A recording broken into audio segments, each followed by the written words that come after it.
Hello everyone, চলে যাচ্ছিলাম ঠাকুর দেখতে। এটা হচ্ছে সপ্তমীর দিন দুর্গাপূজার। জানি ভিডিওটা লেট করেই পোস্ট করছি। তো দেখো এত ভিড় হয়েছিল চম্পাশরীর এই প্যান্ডেলটাতে। আমি তো ঠাকুরটাকে দেখার জন্য বিশেষ করে এসেছিলাম। ঠাকুরটা এত কিউট হয়েছিল, মোবাইলে অনেকবার দেখেছিলাম, তাই বরকে বললাম এবার আমাকে শিলিগুড়িতে নিয়ে চলো।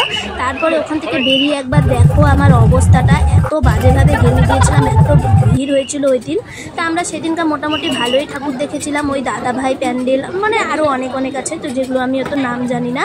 তারপরে চলে গেলাম দ্বিতীয় দিনের ভিডিওতে। দ্বিতীয় দিন দেখো আমরা বেশি ঠাকুর দেখিনি। দ্বিতীয় দিন ওই শুধু মাটিগাড়া আর এই সিটি সেন্টার এগুলোই দেখে চলে এসেছিলাম।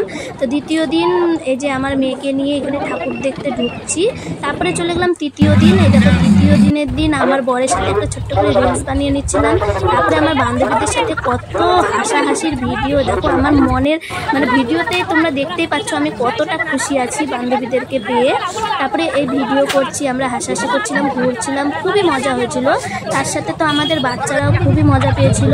তারপরে এই দেখো আমি আমার বান্ধবীকে নিয়ে দৌড়ে দৌড়ে ঢুকছিলাম আর ক্যামেরাম্যানকে ডাকছিলাম। তারপরে ও আবার পিছন পিছন করে আসছিল। তারপরে আমাদের এই দেখো মানে আমাদের তিনজনের হাজব্যান্ডরা ওরা ওখানে দাঁড়িয়ে আছে, ওরাও মজা করছিল।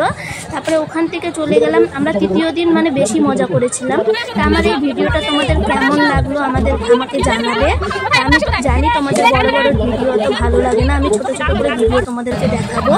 এই ভিডিওটা যদি ভালো লাগে আমাকে অবশ্যই ভালোবাসা দিও।